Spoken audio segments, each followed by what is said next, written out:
Olá, estamos de volta com mais um programa Resenha do Cangaço.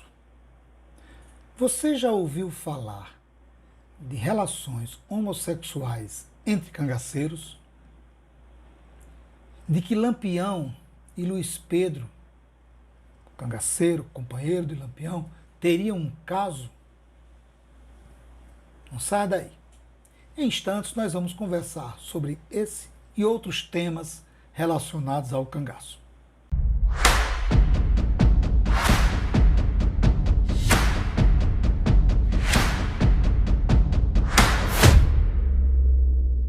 Hoje nós iremos resenhar, conversar, dialogar um pouco sobre essa obra. Lampião, o Mata 7, do autor Pedro de Moraes. Mata 7 significa fanfarrão. Não tem editora, produzida pelo próprio autor. O ano é 2011, 296 páginas. O livro divide-se em 46 tópicos, que aqui chamarei, mesmo que faço e fiz com outras obras, de capítulos, para facilitar o nosso diálogo. A sinopse é apresentada por Paulo Roberto Dantas Brandão, que faz um breve histórico sobre a vida profissional do autor e sua experiência como magistrado nas cidades de Canindé do São Francisco e Poço Redondo. Em sua apresentação, muito breve, o autor afirma ser sua obra resultado de obras consultadas e que a introdução do livro é assinado pelo escritor Oleone Coelho Fontes e começa fazendo um elogio a si próprio e colocando a sua obra Lampião na Bahia como um clássico dos estudos sobre o cangaço. Define a obra de Pedro de Moraes como um ensaio, e que o mesmo desmascara aqueles que têm considerado Lampião um humanista. E levanta um questionamento. Teria sido Lampião homossexual? Para em seguida afirmar que escutei em algumas ocasiões a afirmativa de que aquele que passara adiante a efígie do machão não era lá esse homem todo. Mas por escrito, num ensaio bem fundamentado, e não poderia ser de outro modo, posto ser o autor um emérito magistrado, é a primeira vez. O autor diz, segundo Leone, com a honestidade de quem prolata uma sentença: Lampião roncou-lhe em decorrência de um petardo recebido na bolsa escrotal, não era, nunca foi um macho. O Leone corrobora com a tese do autor. O autor, ao longo de sua obra, relata e retrata episódios envolvendo Lampião e seu bando. No início, ele faz uma breve genealogia de um bandido e toma como referência dois autores renomados, Anildomar Williams e Alcino Costa, onde ambos retratam, segundo o autor em suas obras, que Lampião tinha traço marcante da vaidade feminina. E teria esse comportamento por ter sido um menino criado com a avó. Essas são palavras do autor. Aí a gente já percebe uma carga de preconceito em torno das crianças criadas com as avós. Define o cangaço como um movimento que deve ser estudado sob a ótica da psiquiatria forense e não das débeis características sociológicas. E que, quando retrata cangaceiros que antecederam a Lampião, como o Sr. Pereira, Jesuíno Brilhante, Antônio Silvino, ele alivia em suas críticas, até comentando e fazendo alguns elogios a esses cangaceiros. Segundo o autor, no capítulo Gênesis de um cangaceiro, ele vai buscar numa opinião de um senhor por nome Antônio Bernardo de Lima, que aqui ele apresenta como doutor Antônio Bernardo de Lima, que em suas convicções sociológicas equiparou o status do jovem pobre, aderente ao cangaço, à época, ao do jovem rico, aderente aos cursos de medicina na Bahia e direito em Recife. Os sonhos, apesar de aqui distantes, se encontravam. Bom, essa é uma versão, é um discurso da elite branca carregada de preconceitos contra os pobres dos sertões. A ideia de que o filho do trabalhador nasceu para trabalhador e o filho do rico para ser dirigente, gestor, doutor. Que lugar de pobre é na roça ou na cadeia e do rico nas universidades. Que, portanto, universidade é espaço para rico e não para pobre. Reproduz o pensamento daqueles que ocupam o governo federal hoje. Mais na frente ele descreve sobre a amizade entre os Ferreira e Zé Saturnino e, consequentemente, o início da inimizade entre as duas famílias. E levanta suspeita sobre a amizade entre Virgulino e Tonho de Rosa, ao ponto de causar inquietação na mãe de Lampião. Sobre o apelido Lampião, ele apresenta várias versões, que algumas confirmam outras versões de outras obras e outras versões não confirmam, contradizem. Mas isso não acrescenta muita coisa, Apenas ele faz narrativas sem sequer citar fontes. Ele trabalha no capítulo A Morte dos Pais sobre as circunstâncias da morte dos pais de Virgulino e, consequentemente, a entrada de Lampião no cangaço. Ele critica, ele nega de que Lampião teria entrado no cangaço em consequência da morte dos pais. Que, portanto, antes mesmo da morte dos pais, Lampião e seus dois irmãos já praticavam, já vivia no mundo da bandidagem. E aí vai buscar na tese de Frederico Pernambucano de Melo, o escudo ético, para justificar a sua visão. É uma parte do trecho bem construído que ele consegue dialogar com os autores. Na página 83, o autor relata com precisão de detalhes o conflito ocorrido na fazenda Tabuleiro, de Neco Alves, onde descreve com detalhes o tiro, ou os tiros, que Lampião sofrera naquela ocasião, sendo um deles na bolsa escrotal. E diz o autor, era a natureza realizando os seus caprichos, debutando, conduzindo à irreversível invirilidade, despertando do sono longínquo, desabrochando o dandy da caatinga. A riqueza de detalhes sobre o episódio não é diferente de outras obras que eu já li, onde os autores reproduzem com detalhes episódios sem citar fontes. E na página 84 ele continua.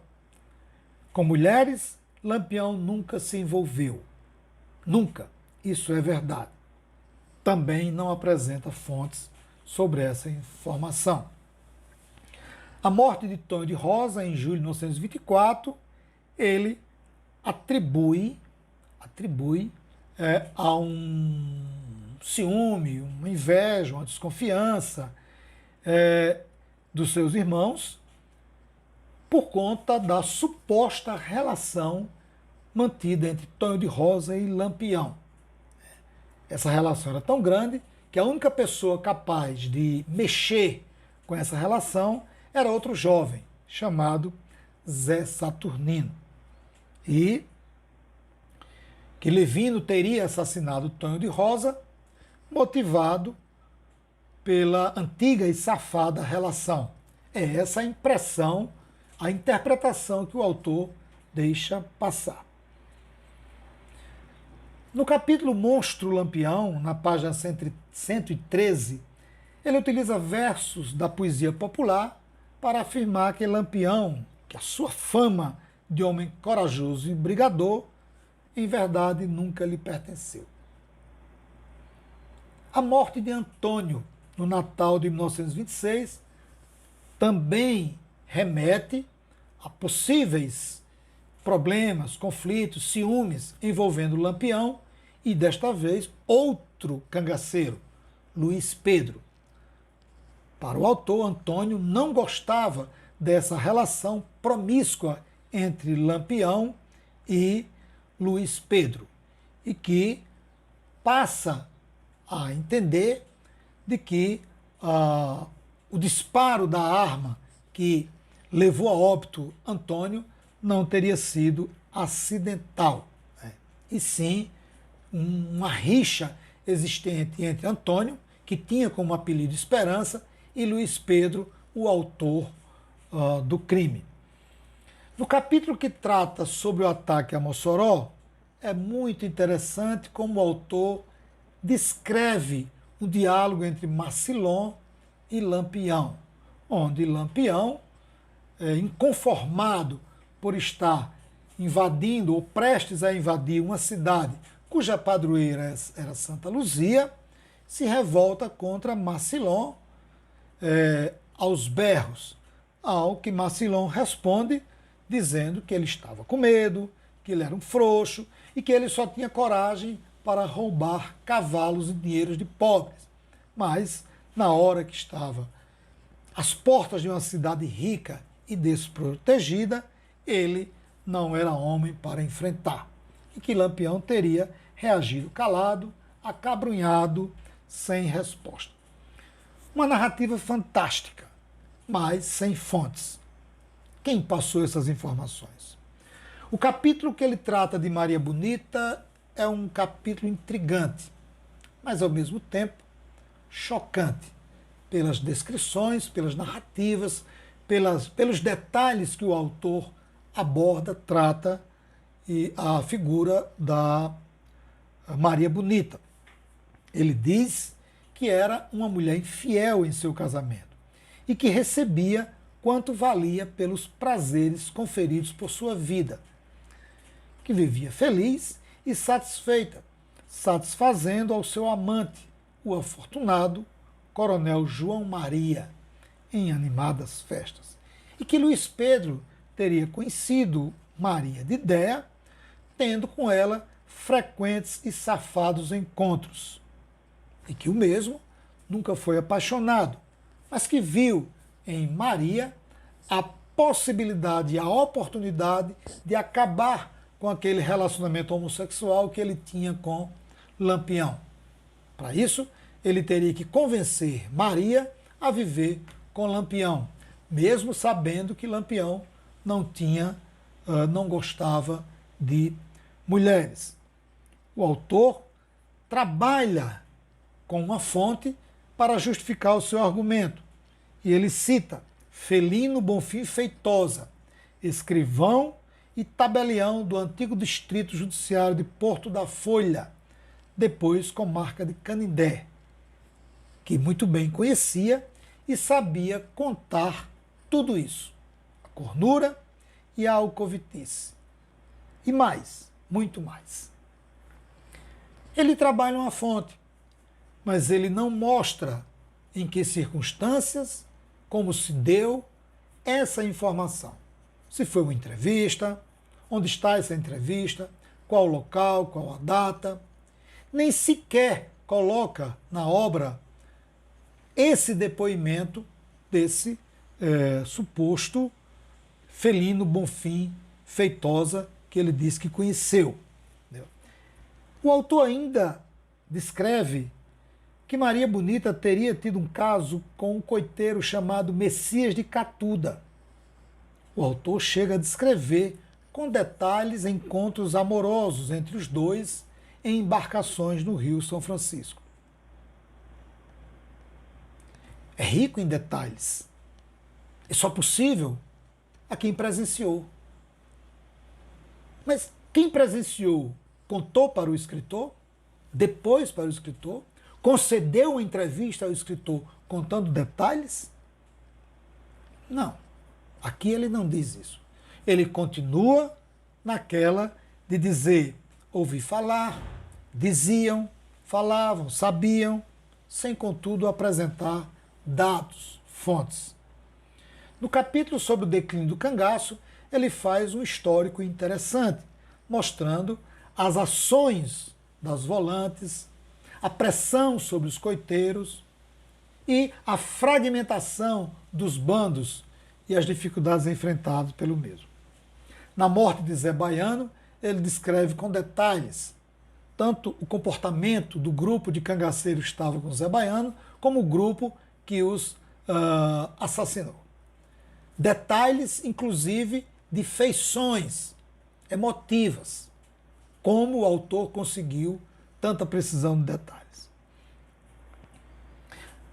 No capítulo As Faces de Lampião, o autor constrói uma narrativa interessante para argumentar a fama de herói. Ele remete ao golpe militar de 64, né, que eu discordo, que ele chama de contra-revolução, mas cada um tem uma forma de pensar. O golpe levou o Brasil a uma ditadura de 21 anos. E ele diz que a fama de herói de Lampião teria sido construído a partir da esquerda política brasileira. Interessante, né? Discordo do autor quando ele trata da questão do golpe sendo uma revolução, mas é relevante a discussão que ele faz quando ele propõe a construção da imagem de Lampião a partir da perspectiva, a partir da visão dessas esquerdas que viam ou que viram em Lampião a possibilidade de relacionar a figura, o cangaço, o movimento, como um movimento libertador no campo. Né? E essa figura, essa imagem de Lampião como herói, construída na perspectiva da esquerda, pode ter sido absorvida por grande parte dos autores que fortaleceram a imagem do Lampião herói.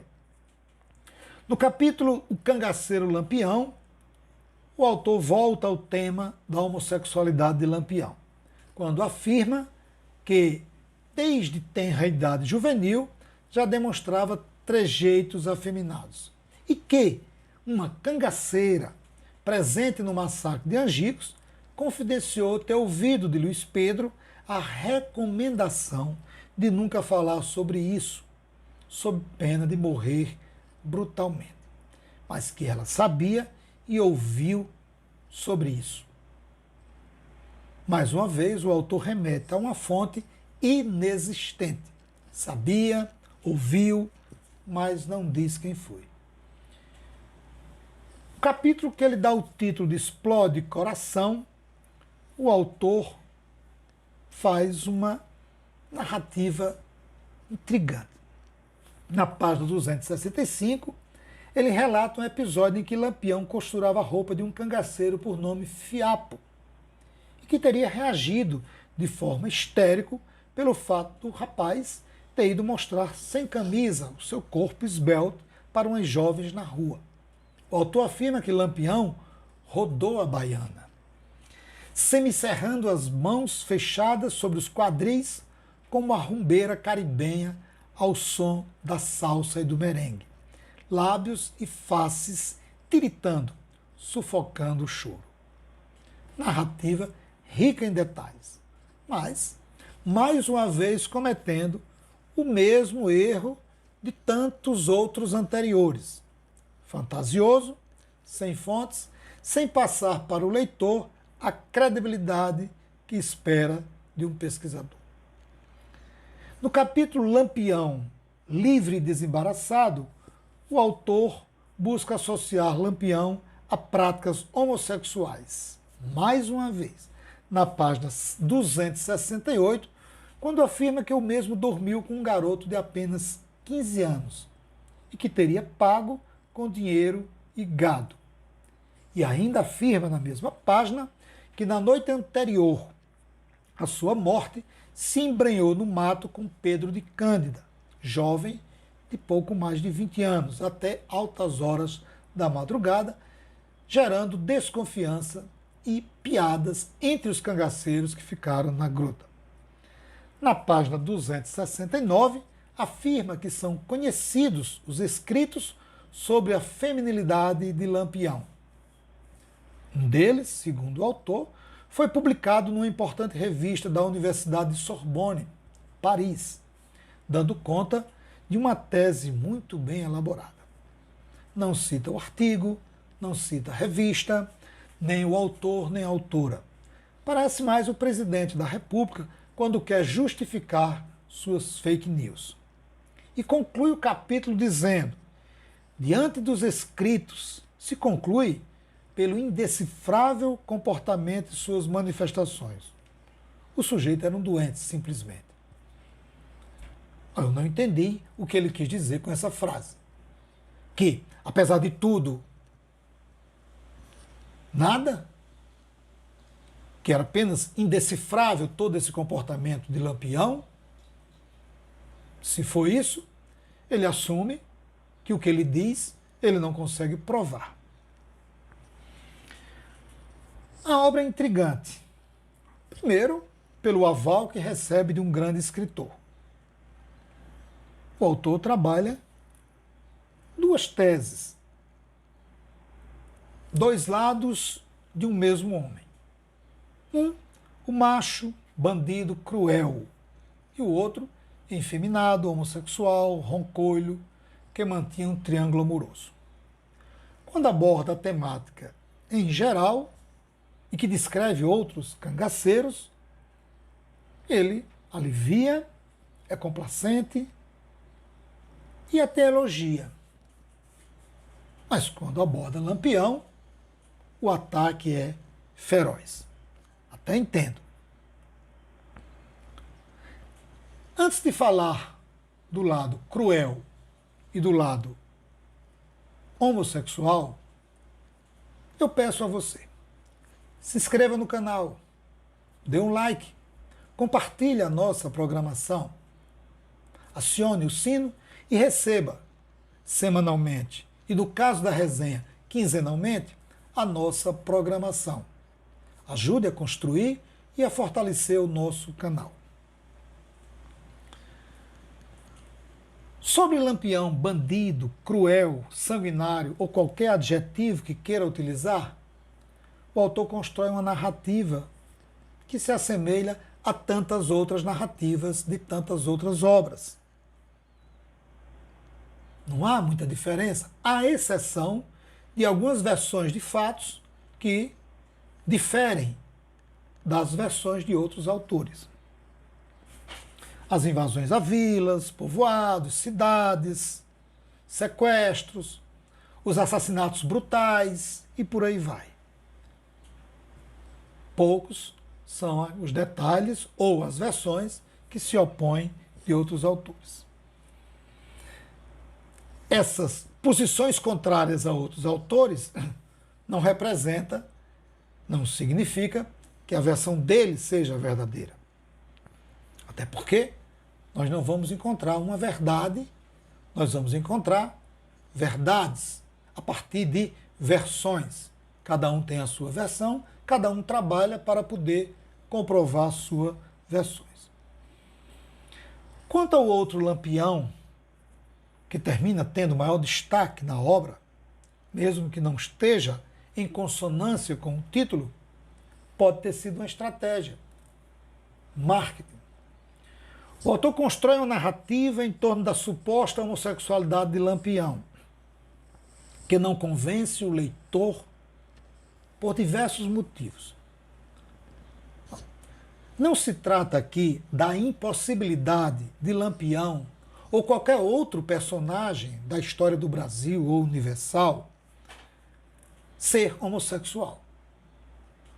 A grandiosidade de uma pessoa, a liderança para o bem ou para o mal, não está condicionada à sua opção sexual ou gênero, e sim à sua capacidade de liderar. Então, o que está em questão, na minha visão, não era se Lampião era ou não homossexual, e sim quais os argumentos, quais as fontes, quais as comprovações que o autor apresenta em sua obra para chegar a essa conclusão. E aí, nós não encontramos. Percebemos uma carga preconceituosa do autor, a fragilidade da pesquisa, pois não apresenta suas fontes, nem orais, nem documentais que comprovem o que afirma. E quando cita algumas fontes orais, não cita metodologicamente como essa fonte foi trabalhada. Sequer nas referências aparecem as fontes. Da mesma forma, os documentos impressos.